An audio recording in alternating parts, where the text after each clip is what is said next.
From Eyewitness News, this is 13 Investigates. When you donate to charity, you probably assume your donation is going to help the needy, but that is not always the case. Yeah, 13 Investigates found tons of donations dumped and burned, and food intended for the homeless going to dogs and fish. Our Bob Siegel shows us the undercover video, now raising some very big questions for a local charity. Marion, Indiana is home to many folks who don't really have a home at all. It's why you'll find dozens of men like these who live at the Grant County Rescue Mission. I got laid off from work and my wife passed away, so I just hit bottom. I had no other place to stay. The homeless shelter gets millions of dollars in public support. Big companies like these donate food, and local residents donate old clothes and furniture. The rescue mission then sells those items to raise money. Donors like Kylie Bone simply want to help those less fortunate. That's my purpose, is to make sure that somebody else can have something. But what Kylie and others don't realize is what's been happening inside the homeless shelter. People need to be aware of where their donations are going. And what 13 Investigates discovered, oh my, during months of undercover surveillance, has left the mission. This looks fishy. This doesn't look right. With lots to explain. There's a story in anything if you want to make it a story. The Grant County Rescue Mission says donated items are sold or given away for free to those in need. But this undercover video shows a very different picture. This is the second floor of the rescue mission, turned into a massive stockpile of donations. Literally tons of donations piled up from floor to ceiling. I was astonished at how much stuff there was. Brandy Swanner and Peggy Bradley work for the Grant County Health Department. I couldn't wrap my mind around what I was actually seeing. These health inspectors were overwhelmed by what they found a few months ago. Filthy conditions with signs of mold, broken pipes, and possible asbestos. But the biggest concern was inside these huge piles of donations. Dead mice, live mice, decaying mouse carcasses. Clothes and food were covered in droppings and urine from the rodents and from the cats that the mission brought in to catch them. The clothing smelled terrible. With the mice problem, now we have condominiums for the mice pretty much. At this point, the donations are not any good anymore because they are so infested with mice. And that was just the beginning. Inspectors found the mission was also infested with something else. Bed bugs. Bed bugs. Bed bugs, they eat me alive. In the sleeping room, they were on every mattress. These guys are getting chewed on a nightly basis, basically eaten alive. I wouldn't want my dog to sleep in that area, let alone a human being. The health department ordered a massive cleanup, and the rescue mission responded. Undercover video shows truckloads of contaminated donations taken directly to a landfill, and 13 Investigates saw more donations simply dumped in a field out in the country. A few days later, it was all burned.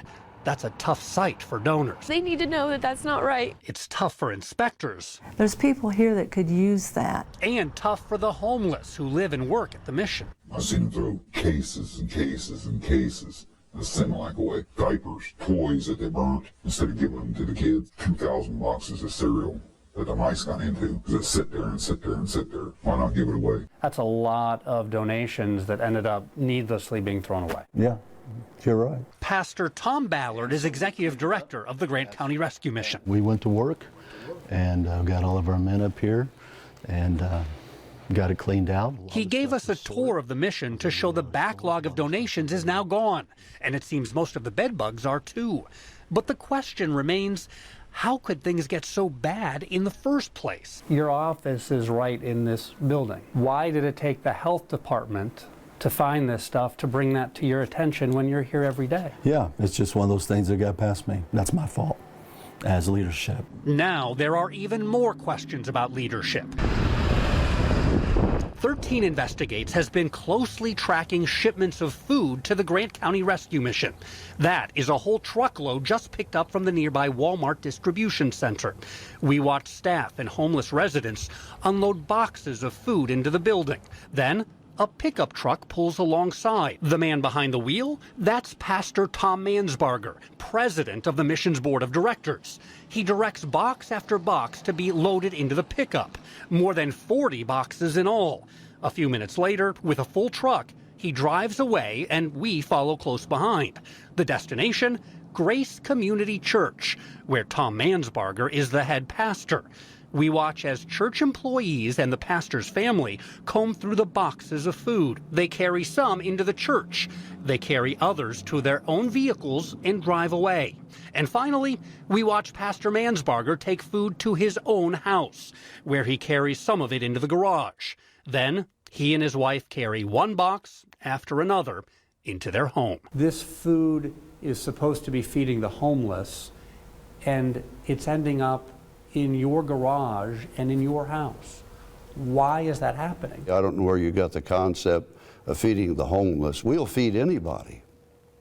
It's not just the homeless. For what I've personally taken, and I have taken things, you know. So you and your family are eating some of that food? Sure, because it's there to take. If I thought I were doing something wrong, I would have never done it in the beginning. You're the board president. Can you understand why some people might look at this and say, this stuff should be going to help the disadvantaged of the community and not the individuals who sit on the board of this organization? I can understand that completely. I'm not saying I necessarily agree with it, but I understand what you're saying. Do you see anything wrong with this situation at all? Not until, if we see as a board we need to change something, we'll change it. He sees nothing wrong with it. That's scary. That's just wrong. That food was to go to people that needed it. Another day, we watch staff at the mission pick up boxes of pizza donated from a local pizza shop. Little Caesars donates dozens of pizzas to the homeless shelter every week. But residents say it rarely goes to the homeless. Most of that pizza goes to Tom Ballard. He'll say, go into the kitchen, grab stacks of pizzas and much as you can and put it in my car. He takes it to his house. Is that true? Sure enough, yes. The pastor told me the donated pizzas often get freezer burned at the mission, so he takes them home to feed to his dogs and to his fish. Ballard told me Little Caesars knows all about it. But managers at the pizza shop told 13 Investigates that's not true. They say they had no idea, and they're shocked to learn where the pizzas are really going. I asked Pastor Ballard about food intended for the homeless mission, not going to the homeless. I can see how it could look odd. I think our donors trust us. I think there's a level of integrity that this rescue mission has. Bottom line is, this is a rescue mission that's ran by individuals who are flawed, and I'm one of them. The bottom line for others is they're losing confidence in the charity. It's been going on for years. What they're doing is wrong. It's not fair. I'm so glad that people are going to know because they need to. The charity has no conflict of interest policy, and it's had no independent financial audit in at least a decade. That's a big concern because during that time, the rescue mission has received more than $7 million in public support. And looking at its tax records, it's hard to tell where the donations are really going. As you might imagine, the Grant County Health Department tells me it will now be keeping a much closer eye on the rescue mission with more frequent inspections. Well, obviously, donors are upset about this. What about the future of the mission? What does this mean? Well, it could have an impact on the mission if donors decide that they don't want to give any more. But it is important to point out, you know, the mission does a lot of good for the community. It really fills a need. Donors I've talked to say the answer here is not to stop donating to help the homeless. It's to demand better leadership and more transparency. All right, Bob, thank you very much.